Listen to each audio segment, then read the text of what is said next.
வவுனியா நகரிலிருந்து 18 கிலோமீட்டர் தொலைவில் அமைந்திருக்கின்ற 5 ஏக்கர் 9 பரப்பு நிலப்பரப்பை கொண்ட இந்த மாபெரும் காணி விற்பனைக்குள்ளது. வணக்கம், இது ஐபிசி தமிழின் இன்றைய பிரதான செய்திகள். முதலில் தலைப்புச் செய்திகள். கனிமுல்ல சஞ்சீவ மீது துப்பாக்கிச்சூடு, கைது செய்யப்பட்ட போலீஸ் உத்தியோகத்தர் வீட்டில் சொகுசு கார், தெற்கில் சுட்டாலும் சாதாரணமே, நீதியில்லாத நாட்டில் இந்த நிலை தொடரும் வேலன் சுவாமிகள். பதில் போலீஸ் மா அதிபருக்கும் ஆணையகத்துக்கும் இடையில் நேரடி மோதல். தொழிலதிபர் சாமியின் மறைவு தமிழ் இனத்துக்கு பேரிழப்பு, டாக்லஸ் இரங்கல். நாட்டின் தேசிய பாதுகாப்பு தொடர்பில் ஜனாதிபதி அளித்த விளக்கம். நாட்டில் உள்ள சுற்றுலா பயணிகளுக்கு விடுக்கப்பட்டுள்ள எச்சரிக்கை. பாப்பரசரின் உடல்நிலை தொடர்ந்தும் கவலைக்கிடம், வெளியான அறிவிப்பு. யாழ்தேவி தொடருந்து மீது தாக்குதல், 3 கைது. மலையக பகுதிகளில் எந்த நேரத்திலும் காட்டுத்தீ ஏற்படும் அபாயம். அமெரிக்க நிதி நிறுத்தம், ஐக்கிய நாடுகளின் இலங்கை திட்டங்கள் பாதிப்பு. இனி தொடர்பான விரிவான செய்திகள். கனிமுல்ல சஞ்சீவ சுட்டுக் கொல்லப்பட்ட சம்பவம் தொடர்பில் கைது செய்யப்பட்ட போலீஸ் உத்தியோகத்தரின் வீட்டிலிருந்து சொகுசு கார் மற்றும் வெடிமருந்துகள் கைப்பற்றப்பட்டுள்ளதாக தெரிய வருகின்றது. புதுக்கடை நீதிமன்றத்தின் 5ஆம் இலக்க நீதிமன்ற அறைக்குள் பாதாள உலக தலைவர் கனிமுல்ல சஞ்சீவ சுட்டுக் கொல்லப்பட்ட வழக்கில் அதிருக்கிரிய போலீஸ் உத்தியோகத்தர் ஒருவர் கைது செய்யப்பட்டிருந்தார்.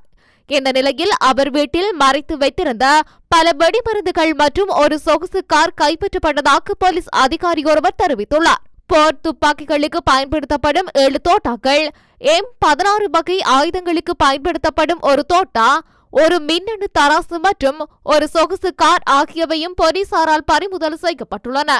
குறித்த துப்பாக்கிச்சூடு சம்பவம் தொடர்பாக 2 போலீஸ் உத்தியோகத்தர்கள் உட்பட 8 பேர் கைது செய்யப்பட்டுள்ளமை குறிப்பிடத்தக்கது. தெற்கில் இடம்பெறுவது போன்ற வன்முறை சம்பவங்கள் வடக்கு கிழக்கில் இடம்பெற்றால் அது பூதாகரமாக்கப்படும் என பொத்துவில் தொடக்கம் பொலிகண்டி வருகான மக்கள் பேரெழுச்சி இயக்கத்தின் தலைமை ஒருங்கிணைப்பாளரான வேலன் சுவாமிகள் தெரிவித்துள்ளார்.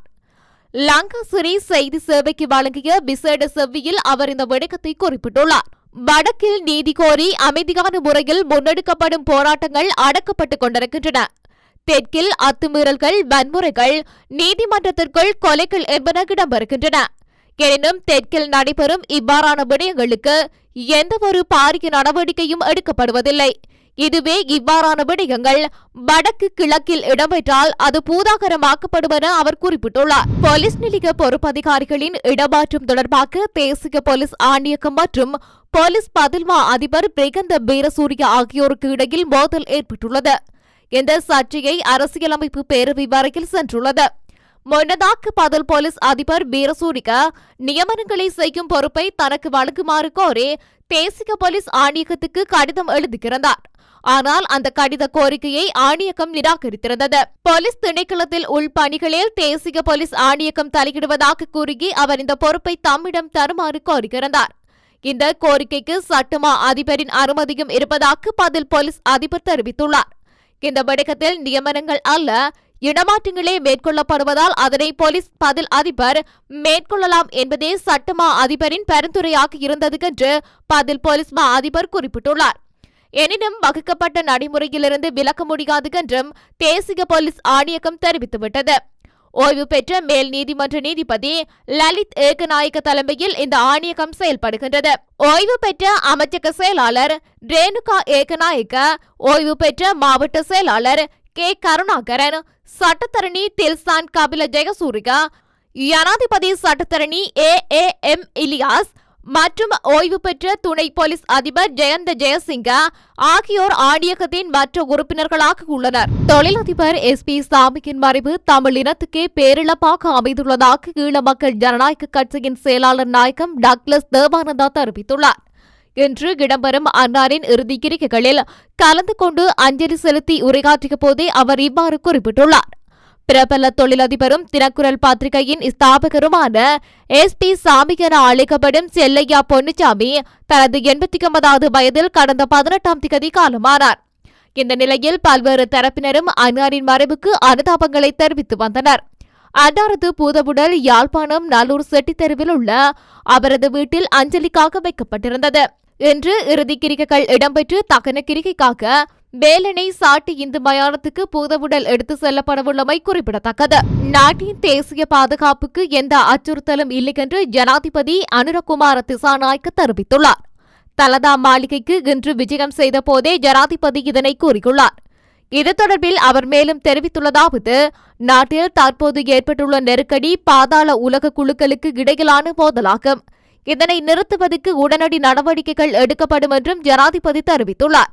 இதேவேளை நாட்டின் பல பகுதிகளில் சமீப காலமாக தொடர் துப்பாக்கிச்சூடு சம்பவங்கள் இடம்பெற்று வருகின்றமை குறிப்பிடத்தக்கது. நாட்டின் பெரும்பாலான பகுதிகளில் நிலவும் கடும் வெப்பமான வானிலை காரணமாக எந்த நேரத்திலும் காட்டுத்தீ ஏற்படும் அபாயம் இருப்பதால் பொதுமக்கள் மற்றும் சுற்றுலா பயணிகள் மிகவும் அவதானமாக இருக்க வேண்டும் என்று காவல்துறையினர், வன பாதுகாப்பு, வனவிலங்குத்துறை அதிகாரிகள் மற்றும் சுற்றுச்சூழல் ஆர்வலர்கள் எச்சரிக்கை விடுத்துள்ளனர். அதன்படி மாத்தளை, காண்டி மற்றும் நுவரெலியா மாவட்டங்களில் அமைந்துள்ள பல இயற்கை காடுகளில் காட்டுத்தீ ஏற்பட வாய்ப்புள்ளதாக தெரிவிக்கப்பட்டுள்ளது. குறிப்பாக மாத்தளை மாவட்டத்தின் எல்லையில் உள்ள நக்கில்ஸ் மலைத்தொடரின் சில பகுதிகள், கெந்தன்ன மலைத்தொடர் மற்றும் நுவரெலியா மாவட்டத்தின் எல்லையில் உள்ள கோட்டன் தன்ன ஆகியவை அதிக ஆபத்துள்ள நிலையில் உள்ளன. கடந்த சில நாட்களாக பல ஒதுக்கப்பட்ட காடுகளில் காட்டுத்தீ ஏற்பட்டுள்ளதாக தகவல்கள் வெளியாகின்றன.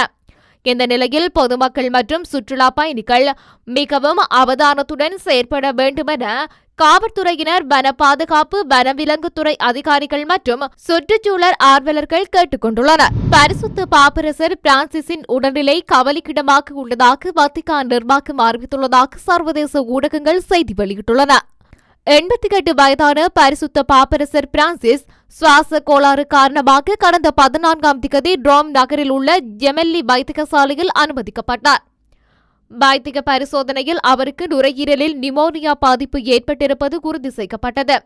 இதனால் வத்திக்கான் தேவாலயத்தில் போப் பிரான்சிஸ் பங்கேற்க இருந்த அனைத்து நிகழ்ச்சிகளும் ரத்து செய்யப்பட்டுள்ளன. வைத்தியசாலையில் அனுமதிக்கப்பட்டு ஒரு வாரம் கடந்துள்ள நிலையில் தற்போது வரை அவருக்கு தொடர் சிகிச்சை அளிக்கப்பட்டு வருகின்றது. இந்த நிலையில் பரிசுத்த பாப்பரசர் பிரான்சிஸ் உடல்நிலை தொடர்ந்து கவலைக்கிடமாக உள்ளதாக வத்திக்கான் நிர்வாகம் அறிவித்துள்ளது. நீண்டகால ஆஸ்துமா போன்ற சுவாச கோளாறுகளால் பாப்பரசரின் உடல்நிலை தொடர்ந்து கவலைக்கிடமாக உள்ளதாக நேற்று காலையில் அறிவிக்கப்பட்டிருந்தது. மேலும் அவருக்கு இரத்த மாற்றம் செய்யப்பட்டுள்ளதாகவும் அந்த அறிக்கையில் தெரிவிக்கப்பட்டுள்ளது. இந்த நிலையில் பாப்பரசர் குணமடைக்க பிரார்த்தனை செய்யும்படி கத்தோலிக்கத்தவர்களை வத்திக்கான் நிர்வாகம் கேட்டுக் கொண்டுள்ளமை குறிப்பிடத்தக்கது. யாழ்ப்பாணம் சாவகச்சேரி பகுதியில் தொடருந்து மீது தொடர்ச்சியாக கல்வீச்சு தாக்குதல் மேற்கொண்ட 3 காவல்துறையினரால் கைது செய்யப்பட்டுள்ளனர். குறித்த கைது நடவடிக்கை நேற்றைய தினம் இடம்பெற்றுள்ளது. இது தொடர்பில் மேலும் தெரிய வருகையில் யாழ்தேவி தொடருந்து நேற்று முன்தினம் யாழ் நோக்கி வரும்பொழுது தொடர் கல்வீச்சு தாக்குதல் நடத்தப்பட்டுள்ளது. மேலும் தொடருந்தில் பயணித்த நபர் ஒருவர் அரியாலை பகுதியில் வைத்து கல் எறிவதை தற்செயலாக படம் பிடிக்கும் போது அந்த தாக்குதல் காணொலியாக பதிவாகியுள்ளது. ஏற்கனவே நடாத்திய கல்வீச்சு தாக்குதலில் ஒருவர் காயமடைந்த நிலையில் யாழ் போதனா வைத்தியசாலையில் சிகிச்சை பெற்றார். இதுகுறித்து யாழ் தொடருந்து நிலையத்தினால் முறைப்பாடு செய்யப்பட்டதைத் தொடர்ந்து குறித்த விடயம் யாழ் மாவட்ட பிரதி காவல்துறை அதிபரின் கவனத்துக்கு கொண்டு செல்லப்பட்டுள்ளது. இதன்போது 15 தொடக்கம் 13 வயதுக்குட்பட்ட சிறுவர்கள் 3 கைது செய்யப்பட்டுள்ளனர். மேலும் கைது செய்யப்பட்ட சிறுவர்கள் ஏற்கனவே சிறு சிறு குற்றங்களை புரிந்தவர்கள் என காவல்துறை தரப்பு தகவல் தெரிவிக்கின்றது. இவர்களை பெற்றோர்களின் உதவியுடன் சிறுவர் நீதிமன்றத்தில் முற்படுத்துவதற்கான ஏற்பாடுகள் முன்னெடுக்கப்பட்டு வருகின்றமை குறிப்பிடத்தக்கது. நாட்டின் பல பகுதிகளில் நிலவும் வறண்ட வானிலை மற்றும் கடுமையான வெயில் காரணமாக மத்திய மாநிலத்தில் எந்த நேரத்திலும் காட்டுத்தீ ஏற்படும் அபாயம் இருப்பதாக எச்சரிக்கை விடுக்கப்பட்டுள்ளது. இது தொடர்பில் பொதுமக்கள் மற்றும் சுற்றுலா பயணிகள் மிகவும் கவனமாக இருக்க வேண்டுமென போலீசார், வன பாதுகாப்பு, வனவிலங்குத்துறை அதிகாரிகள் மற்றும் சுற்றுச்சூழல் ஆர்வலர்கள் கேட்டுக் கொண்டுள்ளனர். அத்துடன் காடுகளில் விழும் வலுவான சூரிய ஒளி காரணமாக அங்குள்ள தாவரங்கள் வெயிலால் எரிந்து எந்த நேரத்திலும் தீப்பிடிக்கும் நிலையில் உள்ளன. மாத்தளை, காண்டி, நுவரெலியா மாவட்டங்களில் அமைந்துள்ள பல இயற்கை காடுகளில் இந்த நிலைமை உள்ளதாக சுட்டிக்காட்டப்பட்டுள்ளது. காண்டியின் மாத்தளை மாவட்டத்தின் எல்லையில் உள்ள நக்கில்ஸ் மலைத்தொடரின் சில பகுதிகள், கந்தன்ன மலைத்தொடர் மற்றும் நுவரெலியா மாவட்டத்தின் எல்லையில் உள்ள கோட்டன் தன்ன ஆகியவற்றின் அதிக ஆபத்தான நிலையில் உள்ளன.